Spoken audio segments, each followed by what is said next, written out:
प्यारे बच्चों नमस्कार। 11वीं कक्षा की फिजिक्स के सेकंड चैप्टर मात्रक और मापन के सेकंड लेक्चर में आपका स्वागत है। पहले लेक्चर में हमने भौतिक राशियों के मात्रक और मात्रकों की प्रणालियों के बारे में पढ़ा कि हमने ये देखा कि मात्रक की जो 4 प्रणालियाँ विशेष रूप से फेमस हैं, जो कौन कौन सी हैं।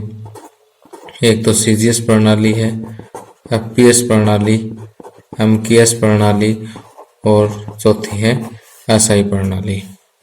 तो इन तीनों के बारे में हम डिटेल से पढ़ चुके हैं। आज हमने पढ़ना है एसआई प्रणाली। अब आइए डिटेल से एसआई प्रणाली के बारे में पढ़ते हैं। एसआई प्रणाली जो है एक अंतर्राष्ट्रीय प्रणाली है मात्रकों की, जिसको एमकेएस प्रणाली में सुधार करके बनाया गया है। इसमें जो है 7 मूल मात्रक हैं, 2 पूरक मात्रक हैं और बहुत सारे जो है व्युत्पन्न मात्रक हैं। ओके,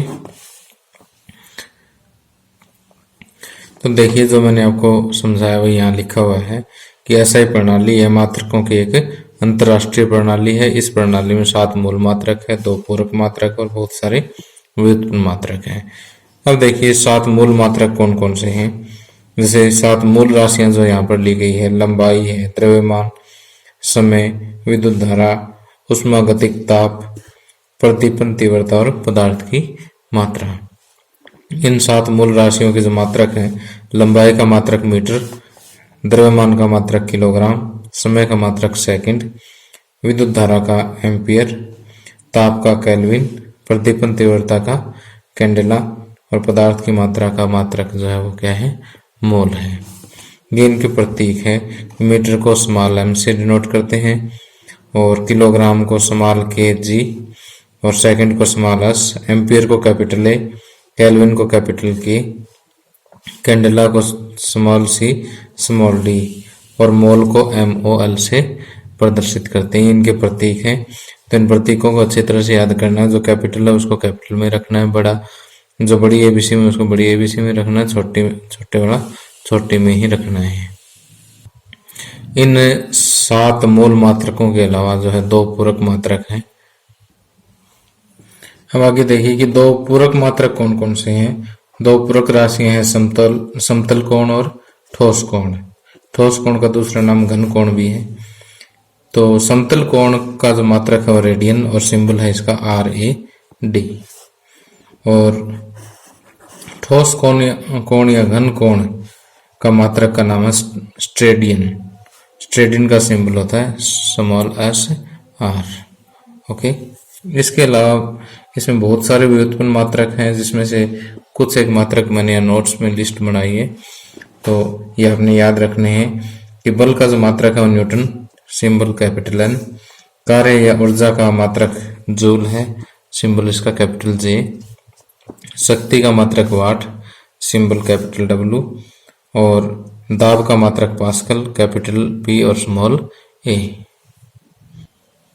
अब देखिए इसी तरह से विद्युत विभव या विभवांतर का जो है मात्रक वोल्ट है, सिंबल कैपिटल V। विद्युत धारिता का फैराड, कैपिटल F। प्रतिरोध का मात्रक ओम और सिंबल इसका ओमेगा है। ये हम 10th क्लास में पढ़ चुके हैं। इसी तरह से विद्युत फ्लक्स का वेबर है WB और चुंबकीय फ्लक्स घनत्व का है टेस्ला। ध्यान रखिए चुंबकीय फ्लक्स का वेबर है WB और चुंबकीय फ्लक्स घनत्व का टेस्ला है कैपिटल T। ओके,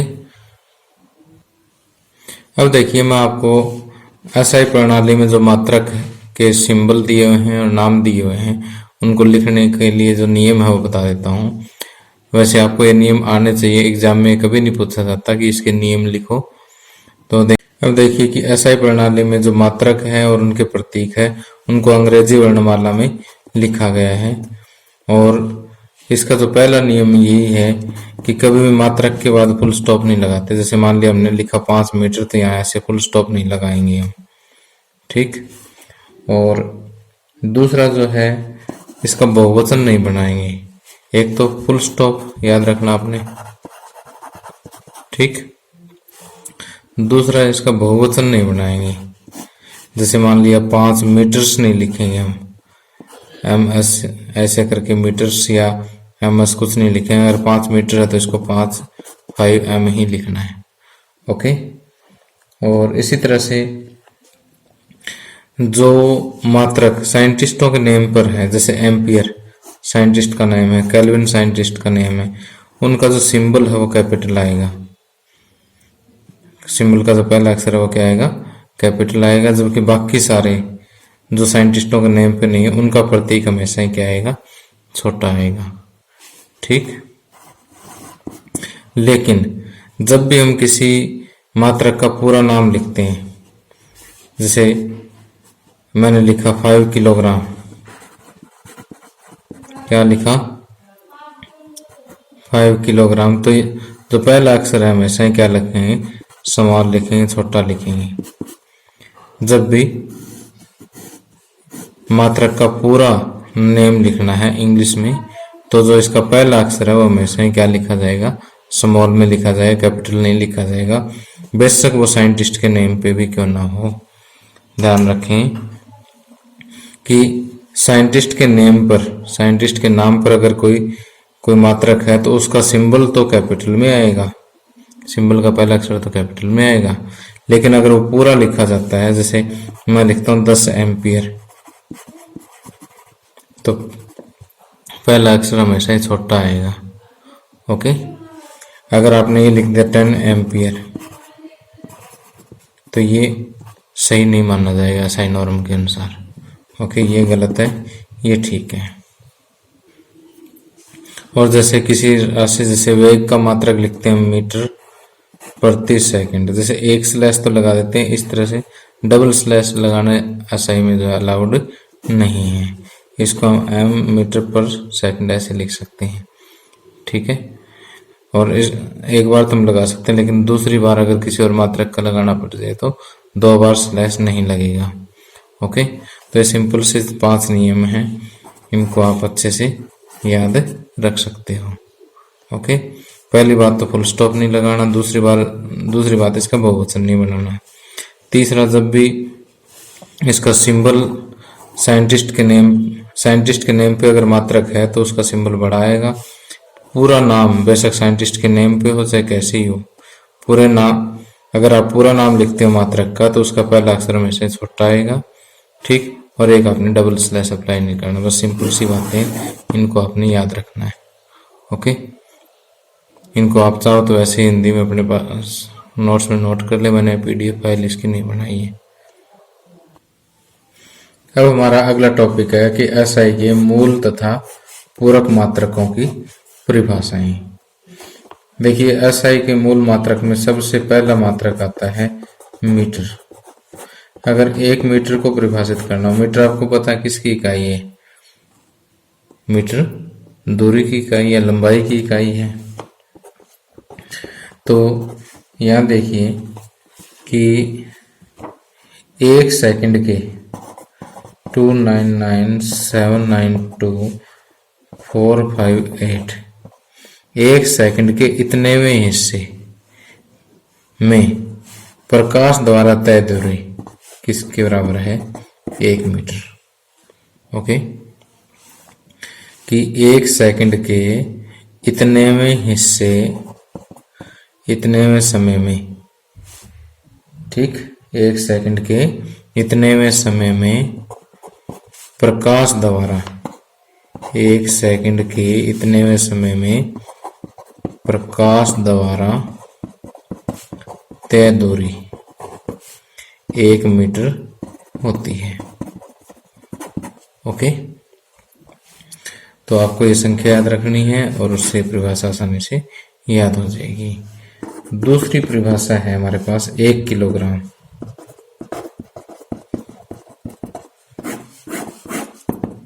1 किलोग्राम परिभाषित करने के लिए जो है, मैं आपको थोड़ी सी जानकारी दे दूं कि एक हमारे पास वैज्ञानिकों की संस्था है जो वेट एंड मेजरमेंट को परिभाषित करती है। International Bureau of Weight and Measurement, अंतरराष्ट्रीय मापतोल ब्यूरो। क्या नाम है? अंतरराष्ट्रीय मापतोल ब्यूरो। ये जानकारी जो आपको किलोग्राम की परिभाषा समझने के लिए जरूरी है कि अंतरराष्ट्रीय मापतोल ब्यूरो कहाँ है। पेरिस का नाम सुना आपने? पेरिस फ्रांस की राजधानी है, ठीक। और उसके पास जो है सेवरिस नाम का एक जगह है। सेवरिस फ्रांस के पेरिस के पास सेवरिस नाम का एक जगह है। वहां पर अंतरराष्ट्रीय मापतोल ब्यूरो है और वहां पर एक प्लेटिनम इरेडियम मिश्र धातु का एक बेलन रखा हुआ है। उस बेलन की ऊंचाई उसके व्यास के बराबर है, ठीक। और उस बेलन का जो द्रव्यमान है वो किसके बराबर है? 1 किलोग्राम के बराबर है। ओके, तो मैं 1 किलोग्राम की परिभाषा फिर से बता रहा हूं कि फ्रांस की राजधानी पेरिस के पास सेवरिस नाम की जगह पर अंतरराष्ट्रीय मापतोल ब्यूरो में 1 किलोग्राम के अंतरराष्ट्रीय प्रारूप जो कि प्लेटिनम इरेडियम का बेलन है, उसका द्रव्यमान जो किसके बराबर है? 1 किलोग्राम के बराबर है। अब आगे तीसरे नंबर पर आता है 1 सेकंड। अब देखिए, एक परमाणु घड़ी होती है। परमाणु घड़ी में एक सीजियम 133 नाम का एक आइसोटोप होता है जो कंपन करता रहता है, ठीक। तो या सीजियम 133 परमाणु भी कह सकते हो आप इसको। तो ये क्या करता रहता है? कंपन करता रहता है। और ये कहता है कि 1 सेकंड को अगर हमें परिभाषित करना हो तो जितने समय में सीजियम 133 परमाणु 91, 92, 63, 17, 70 इतनी बार कंपन कर जाए, जितने समय में सीजियम 133 परमाणु एक परमाणु घड़ी में इतनी बार कंपन कर जाए, वो समय जो है किसके बराबर है? 1 सेकंड के बराबर है। एक बार फिर से, परमाणु घड़ी में सीजियम 133 परमाणु जितने समय में इतने कंपन कर जाए, वो समय क्या है? 1 सेकंड है। तो ये जो तीनों परिभाषाएं मैंने आपको बताई है आपके सामने स्क्रीन पर है कि 1 मीटर क्या है? प्रकाश द्वारा निर्वात में 1 सेकंड में 1 सेकंड के इतने में समय अंतराल में तय किए गए पथ की लंबाई जो है वो क्या है? 1 मीटर है। और 1 किलोग्राम फ्रांस में पेरिस के पास सेवरिस में स्थित अंतरराष्ट्रीय मापतोल ब्यूरो में रखे हुए 1 किलोग्राम के अंतरराष्ट्रीय आदि प्रारूप जो क्या है? प्लेटिनम इरेडियम मिश्र धातु से बना सिलेंडरिया, जिसको हिंदी में कहते हैं बेलन, का द्रव्यमान 1 किलोग्राम के बराबर है। 1 सेकंड अभी मैंने बताया, 1 सेकंड वह समय अंतराल है जिसमें सीजियम 133 परमाणु घड़ी में इतनी बार कंपन करता है। अब अगली परिभाषा आती है 1 एम्पियर। 1 एम्पियर की परिभाषा को मैं चित्र बना करके समझाता हूँ कि 1 एम्पियर आपको पता है कि विद्युत धारा का मात्रक है। यह कहता है कि जब 2 अनंत लंबाई के चालक और जिनकी जो अनुप्रस्थ काट है, वृत्तीय अनुप्रस्थ काट, यानी जो ऊपर का हिस्सा जो होता है वो नगण्य मानते हैं, यानी बहुत ही पतले ये मान के चलते हैं, लंबाई अनंत है और मोटाई इसकी नगण्य है। ऐसे 2 चालक निर्वात में एक दूसरे से 1 मीटर की दूरी पर रखे हुए हो। निर्वात का मतलब ऐसी जगह जहां हवा भी ना हो, बिल्कुल खाली, वो निर्वात होता है। निर्वात में 1 मीटर की दूरी पर रखे हो तो यदि वो 2 × 10⁻⁻7 न्यूटन का एक दूसरे पर बल लगा रहे हो तो उनमें से जो बह रही विद्युत धारा है वो किसके बराबर है? 1 एम्पियर के बराबर है।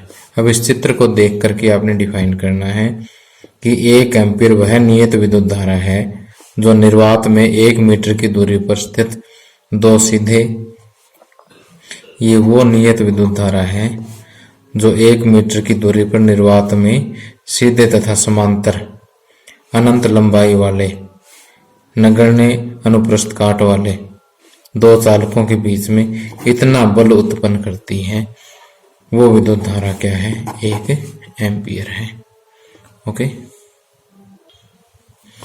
उसके बाद आता है 1 केल्विन। 1 केल्विन आपको पता है कि तापमान की का मात्रक होता है और एक विशेष तापमान होता है जिसको त्रिक बिंदु कहते हैं। इस त्रिक बिंदु तापमान पर क्या होता है कि पानी जो है वो तीनों अवस्था, ठोस, द्रव और गैस, तीनों अवस्था में एक साथ एग्जिस्ट करता है। उस त्रिक बिंदु का 1/273.16वां भाग जो है वो किसके बराबर है? 1 केल्विन के बराबर होता है। याद रखेंगे कि जल के त्रिक बिंदु के 1/273.16, ये ध्यान रखना 1/6 है, 1/5 नहीं है, 1/6वें हिस्से, 1/6वां भाग जो है वो क्या कहलाता है? 1 केल्विन कहलाता है। अब आगे आता है 1 कैंडेला। तो यहाँ देखिए कि कृष्णिका जो है एक विशेष प्रकार की बॉडी होती है ब्लैक कलर की। ठीक, तो इसको हम डिटेल से पढ़ेंगे जब हीट एंड थर्मोडायनामिक्स करेंगे लास्ट में, तब। अब ये मान के चलिए कि ये कोई एक बॉडी होती है, एक कोई वस्तु होती है ब्लैक कलर की, कृष्णिका। जब कृष्णिका का इतना हम दाब रखें, कृष्णिका का जो दाब है वो इतना रखें और उसका जो तापमान है वो प्लेटिनम के गलनांक के बराबर हो, ऐसी स्थिति में कृष्णिका की लंबवत दिशा में उसके 1/60,000 वर्ग मीटर क्षेत्रफल की प्रतिपन्न तीव्रता 1 कैंडेला के बराबर होती है।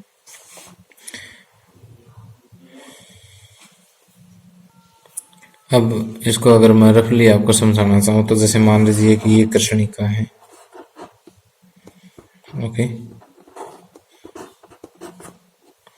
और ये जैसे रेडिएशन छोड़ रही है, तो यहाँ पर कोई क्षेत्रफल है जो 1/60,000 वर्ग मीटर के बराबर है।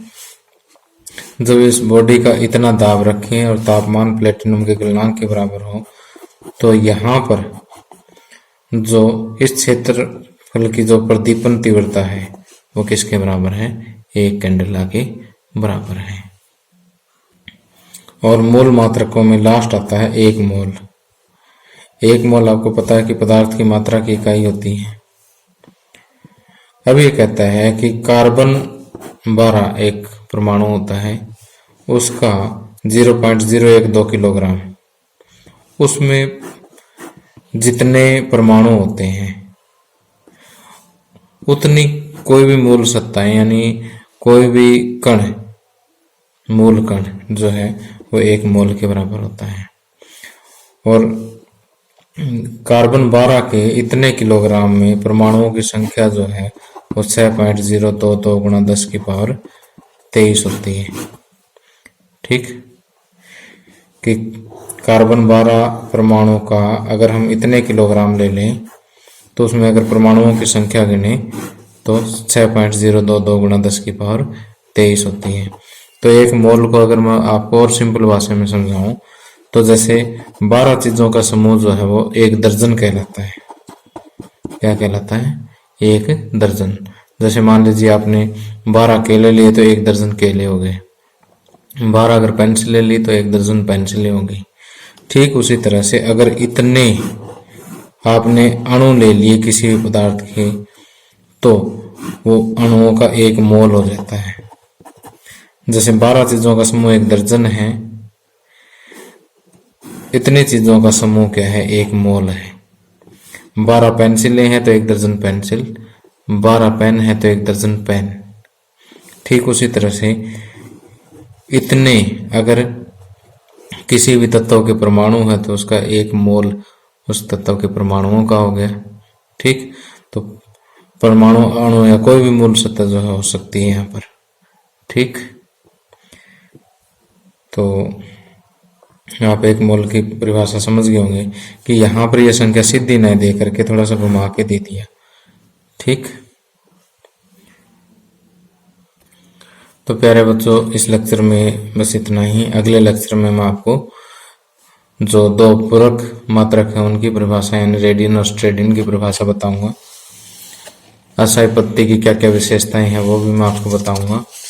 इसके अलावा कुछ अन्य प्रायोगिक मात्रक है जो असाई के अलावा हम यूज करते रहते हैं बड़ी लंबाइयाँ मापने के लिए या बड़े द्रव्यमान और समय मापने के लिए जो है हम अलग अलग मात्रक जो यूज करते हैं उनके बारे में हम डिटेल से पढ़ेंगे। Okay, thank you, have a nice day.